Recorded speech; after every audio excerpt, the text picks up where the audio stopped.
Good morning from Himalaya guest house. আমরা এখন breakfast করে বেরোবো।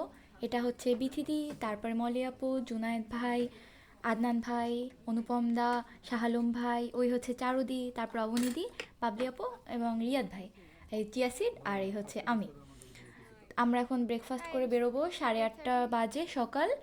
সবাই বেরিয়ে গেছে অলরেডি। আমি বিথিদির জন্য অপেক্ষা করছি, বিথিদি পেছনে আছে। আর এটা হচ্ছে হিমালয় থেকে ভিউ। এখন আমরা আজকের টার্গেট হচ্ছে আমরা এমবিসিতে যাব। এমবিসিতেই আজকে আমরা নাইট স্টে করব। তো আমাদের ট্রেক শুরু হলো।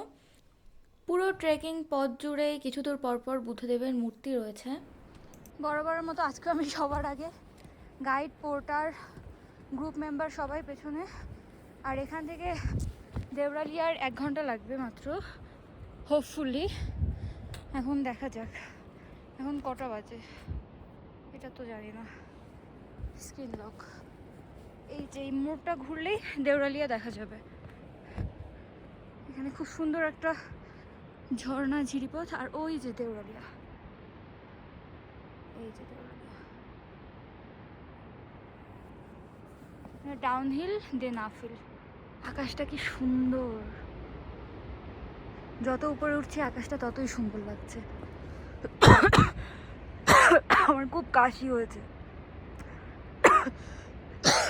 আর রোদটা পাহাড়ের উপরে পড়ে, খুব সুন্দর লাগছে। এখান থেকে এমসি দেখা যায়, এই পাহাড়টার জন্য দেখা যাচ্ছে না। এখানে খুব বড় এবং সুন্দর একটা ঝড়।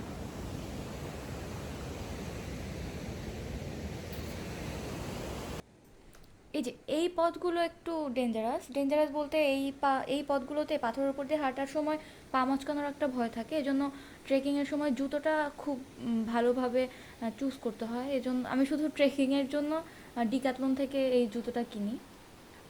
হিমালয়ান রেঞ্জে ঘোরার জন্য এই জুতোটা মেইনলি বানানো হয়, ওয়াটারপ্রুফ। এই যে এনআরআই হচ্ছে কাঁধে করে উপরে জিনিসপত্র, খাবার সামগ্রীগুলো নিয়ে উপরে ওঠে। मैं भी आ गया। Welcome to the Deurali. Thank you. Welcome. इधर से एमपीसी कितना टाइम लगेगा? 2 घंटा। आराम से चलने के बाद? आराम से चलने के बाद तो 3 घंटा का चलो वाल क्या करीब 3.5 तक लगेगा। चिको जुमा आपके लिए 2 घंटा हाँ, हमके लिए 2 घंटा। और मेरे लिए?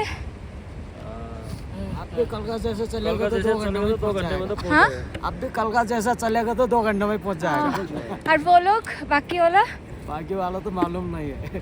कल पूरा कितना मुश्किल तकलीफ दिया वो लोग ने, पूरा रात को ढूंढने के लिए गया हम आधा रास्ता तक।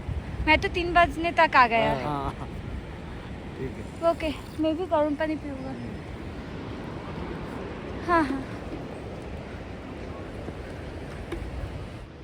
10টা 12 বাজে আর আমি দেওরালিয়ায় চলে এসেছি। দেওরালিয়া থেকে এমবিসি আস্তে আস্তে হাঁটলে অ্যাপ্রক্স 2.5 ঘন্টার মতো সময় লাগবে।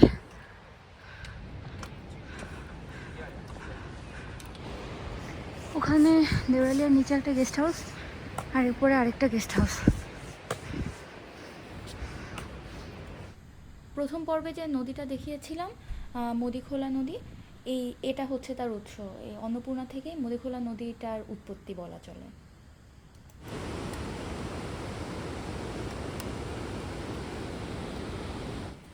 আমাদের একা একা নিজেদেরকে উপরে টেনে উঠতেই কি কষ্ট হচ্ছে। আর এই যে একটা দাদা হচ্ছে তার পেটকে সঙ্গে নিয়ে উপরে উঠেছিল, আবার ফেরতও যাচ্ছে। এদের যে কি এনার্জি দেখলেই ইন্সপিরেশন চলে আসে।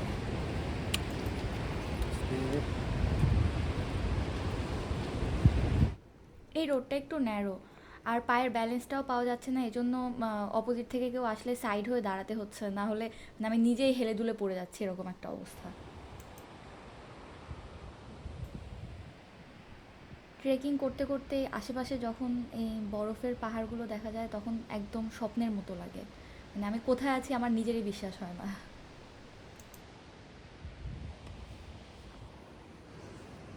পায়ের ব্যালেন্স পাওয়া যাচ্ছে না, হাই অ্যালটিটিউড।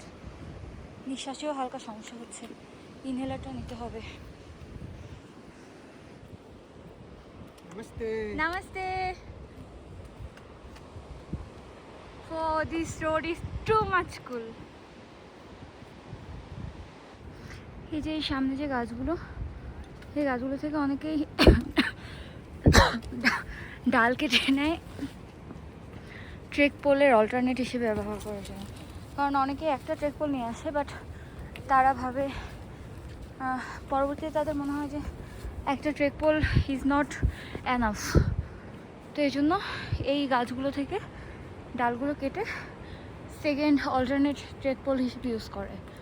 আর এই রাস্তাটা দেখছি মোটামুটি ফ্ল্যাট, আপ ডাউন নেই, অবভিয়াসলি আপহিল, বাট সিঁড়ির মতো না। এই রাস্তাটা খুবই সুন্দর। আমার এখন পর্যন্ত এই রাস্তাটা সব থেকে বেশি ভালো লাগছে, বেশি কমফোর্ট লাগছে। পাশে ঝিরিপথ দেখতে দেখতে হাঁটতে হাঁটতে পুরো টায়ার্ডনেসই কোথায় যে উড়ে গেছে কি বলবো আর। একা একা হাঁটছি, ট্রেক করছি, কানে অঞ্জন বাজতেছে, হেডফোনে, এই যে হেডফোন, এক কানে হেডফোন আছে বর্তমানে। খুব সুন্দর লাগছে, খুব সুন্দর, ইটস টু গুড।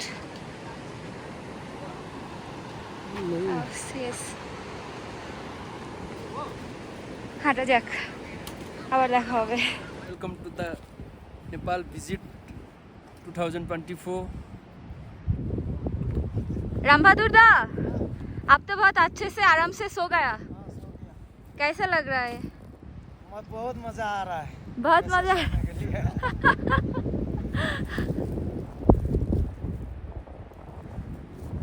रेशम ना, मैं धीरे धीरे चलते रहती हूँ। धीरे चलो आप, धीरे हाँ हाँ हाँ, ठीक है, धीरे धीरे। Tata tata. আমি আস্তে আস্তে চলতে থাকি, আসছে বাকিরা পেছনে, আসুক আস্তে আস্তে। दादा आप लोग तो थोड़ा जल्दी आ जाएगा ना, आएगा ना? Okay okay okay. কারণ আমার শীতের জ্যাকেট থেকে শুরু করে হ্যান্ড গ্লাভস এভরিথিং আমার ব্যাগে, পোর্টারদের কাছে। তো কারণ ওপরে গেলে বহুত ঠান্ডা লাগে। এখন যদিও রোদ প্রচুর, একটুখানি দাঁড়ালে না হাত পা জমে যায়, কিন্তু হাঁটার সময় গরম লাগে। তো এই জন্য আমার ডাউন জ্যাকেটটাও খুলে পোর্টারের কাছে দিয়ে দিলাম দেউরালিয়াতে। এখন আমি হাঁটছি, এই জন্যই জিজ্ঞেস করলাম যে কখন আসবে, কতক্ষণে পৌঁছবে। এই তো, নমস্তে। এখানে সবাই সুন্দর, দেখা হলে নমস্তে বলে। নেপালিদের থেকে, ইন্ডিয়ানদের থেকে ইউরোপিয়ানরা বেশি অ্যাপ্রিসিয়েট করে, এটা আমার খুব ভালো লাগে। দেখা যাক, সামনে নাকি আফিল, বহুত সারে আফিল, ও বরফওয়ালা পাহাড়। চলো আগানো যাক। আজকের ট্রেকিংয়ের ভিডিওটা অনেক বড় হওয়ায় এখানেই কাট অফ করলাম। আজকের দিনের বাকি ট্রেকটা এর পরের পর্বে আসবে। তো আপাতত টাটা।